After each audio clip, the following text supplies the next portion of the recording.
Hello. I just wanted to record this quick video. I'm on my way to the Western Idaho Fair. I'll be manning the Ada County Republicans booth there this evening, so if you're in the Boise area, go ahead and stop by at the fairgrounds in Garden City. I just had some thoughts that I really wanted to just throw out there about yesterday's events.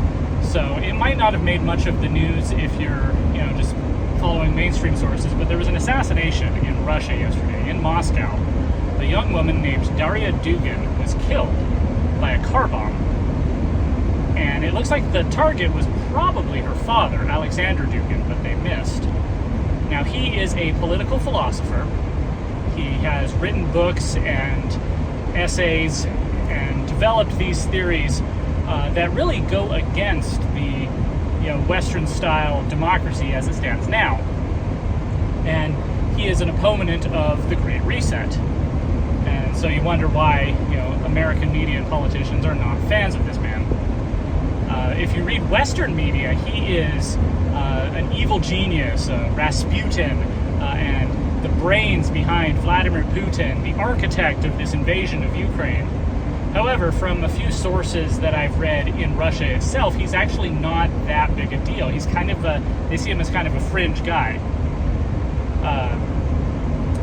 But in any case, he's been built up as this boogeyman by Western media, and Ukrainians especially hate him because he's apparently thinks that Ukraine and Russia are, have a shared heritage, and this invasion is kind of a part and parcel of that worldview.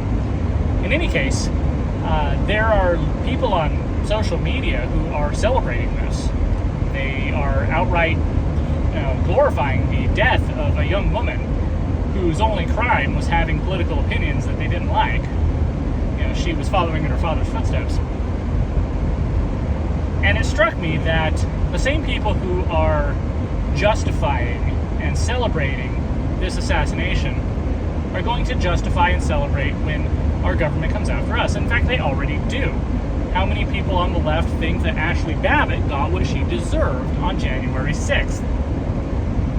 She was just there. Her worst crime was baby trespassing. And she was shot for no reason at all. She did not pose a threat. And yet, half the country thinks she had it coming, simply because of her political opinions, simply because she wore a hat that looks like this. And you see the same thing happening with Alexander Dugin and his daughter Daria.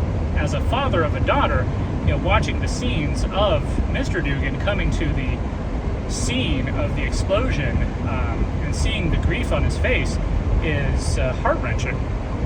But from a political perspective, the fact that Western media has built this person up as this scapegoat for everything they don't like is frustrating, because we know that they're going to be coming for us too, with the same verve as they've gone after him. If you read his stuff, it's actually not that different from the things that we say in our communities. He takes aim at the Great Reset, and he puts it as the natural evolution of the liberal democracy that the West has been engaged in since basically the Protestant Reformation. As a Protestant Christian, I'm not sure I agree with that entirely, but his ideas are very interesting. I posted a link to an essay that he wrote a year and a half ago. I posted it on Twitter, and I posted it in my Telegram channel, which you should go find, Brian Allman Official. Twitter actually wouldn't let me post the link. I had to go to it and find an archived version of it on one of the archived websites in order to post it. Apparently, his ideas are so dangerous. And if you read it, it's a long read, but it's really interesting. He traces the idea of liberal democracy and nominalism from the Reformation all the way to today. And whereas we say that things like the Great Reset are contrary to Western values, he sees it as the natural evolution of Western values. It's really fascinating. I'm not going to rehash the whole thing here. But basically, the idea that he's a bad guy is not because of anything he's done or anything that Russia has necessarily done. Sure, you can have your opinions on the Russia-Ukraine war. I think, as Americans, we do not have to take sides. It's not our fight. The fact that we are dumping hundreds of millions of dollars into this war with no accountability as to where it's going, it makes you wonder, did we subsidize this car bombing? Did American taxpayers pay for the death of this young woman? But in any case, the reason Western media wants us to hate this man is because he is one of those who is articulating a very, well thought out view that opposes this Great Reset, what our elites want done with us. He even points to the transgender craze as being part of this plan. It's the elimination of collective identity, he calls it. The elimination of group membership. The Great Reset has to erase your identity as a Christian, your identity as an American, your identity as male or female, and finally, the final step is to erase your identity as a human being. And so he casts the opposition to the Great Reset not as coming from the right or coming from a certain religious group, but instead as coming from people who see what's going on, even though they can't quite articulate what the problem is, but they see a threat to our very humanity. And that is why they had to go after him.